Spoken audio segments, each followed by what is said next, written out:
Mapak, your perfect packaging partner. Tali Eternal Wedding Collections by Chungat Jewelry. ഇതെല്ലാം എന്റെ കല്യാണത്തിന് വാങ്ങിയതാ. വാവ്, ഇതെവിടുന്നാ? MV Chacko Gold and Diamonds Angamaly. Wayanad ദുരന്തത്തിൽപ്പെട്ടവർക്ക് കൈത്താങ്ങായി സ്വകാര്യ bus ജീവനക്കാർ.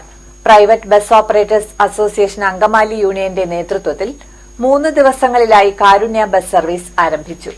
വയനാട് ദുരന്തത്തിൽപ്പെട്ടവർക്ക് കൈത്താങ്ങാകാൻ private bus operators association Angamaly യൂണിറ്റിന്റെ കാരുണ്യ ബസ് സർവീസ് ആരംഭിച്ചു.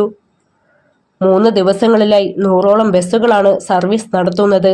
ബസ്സിലെ ജീവനക്കാർ ടിക്കറ്റും കണ്ടക്ടർ ബാഗും ഒന്നുമില്ലാതെ ബക്കറ്റുമായാണ് യാത്രക്കാരെ സമീപിക്കുന്നത്. യാത്രക്കാർക്ക് അവർക്ക് ഇഷ്ടമുള്ള തുക ബക്കറ്റിൽ നിക്ഷേപിക്കാം.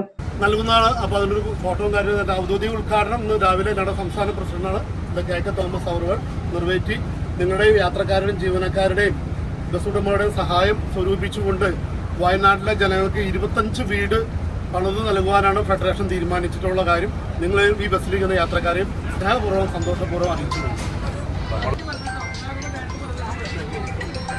സ്ഥലങ്ങളാകുമ്പോൾ വീടുകളാണ് ഏറ്റവും പ്രധാനമെന്ന് പറഞ്ഞതുകൊണ്ട് തന്നെയാണ് വീട് വെച്ച് കൊടുക്കുവാൻ തീരുമാനിച്ചത്. അങ്ങനെ 25 വീടുകൾ കേരള സ്റ്റേറ്റ് പ്രൈവറ്റ് ബസ് ഓപ്പറേറ്റേഴ്സിന്റെ ഫെഡറേഷന്റെ നേതൃത്വത്തിൽ ജില്ലാ അസോസിയേഷനുകളുമായി സഹകരിച്ച് അവർ തരുന്ന ഓരോ ജില്ലയിൽ നിന്നും കിട്ടുന്ന പൈസ മുഴുവൻ ഫെഡറേഷൻ സമാഹരിച്ച് ജില്ലാ അസോസിയേഷനും ജില്ലാ ഭരണകൂടവുമായി ആലോചിച്ച് നമ്മൾ മുമ്പോട്ട് പോകുന്നതാണ് എന്ന് വിനീതമായി പറയുന്നു. പിരിച്ചു കിട്ടുന്ന തുകയും ഉടമകളുടെയും ജീവനക്കാരുടെയും വരുമാനവും ചേർത്ത് ലഭിക്കുന്ന തുക സംസ്ഥാന കമ്മിറ്റിക്ക് കൈമാറും. ബസ് ഓപ്പറേറ്റേഴ്സ് അസോസിയേഷൻ 25 വീടുകളാണ് വയനാട് ദുരിതബാധിതർക്കായി നിർമ്മിക്കുന്നത്.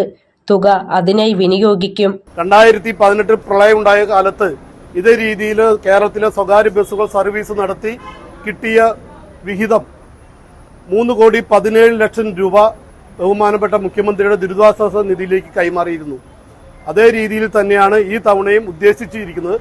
എന്നിരുന്നാലും ഫെഡറേഷന്റെയും ബസ് ഉടമകളുടെയും ബസ് ജീവനക്കാരുടെയും താല്പര്യപ്രകാരം വയനാട്ടിൽ 25 വീടെങ്കിലും പണിതു കൊടുക്കണമെന്നാണ് ഞങ്ങളുടെ ഒരു ആഗ്രഹം. അതിന് അങ്കമാലി കാലടി അത്താണി കൊരട്ടി മേഖലയിലെ ജീവനക്കാരും ബസ് ഉടമകളും അതിൽ യാത്ര ചെയ്യുന്ന യാത്രക്കാരും മറ്റു ഈ വഴി കടന്നു പോകുന്ന ബഹുമാന്യ നാട്ടുകാരും എല്ലാവരുടെയും പിന്തുണയുണ്ട്. ആ പിന്തുണയാണ് ഇതിന്റെ വിജയം എന്നാണ് ഈ അവസരത്തിൽ പറയാനുള്ളത്. ബസ് സർവീസിന്റെ ഉദ്ഘാടനം കാലടി ബസ് സ്റ്റാൻഡിൽ വെച്ച് പ്രൈവറ്റ് ബസ് ഓപ്പറേറ്റേഴ്സ് ഫെഡറേഷൻ സംസ്ഥാന president KA Thomas flag off ചെയ്തു.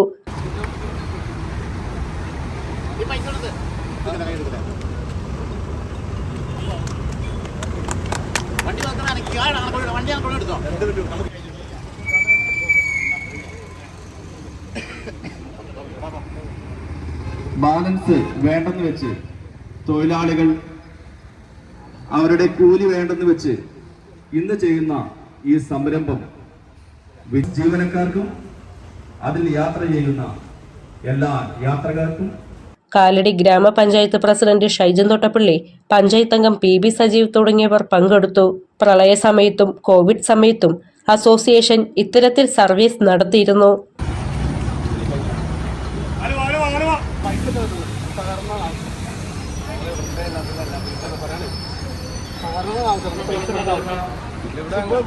ഇവിടെ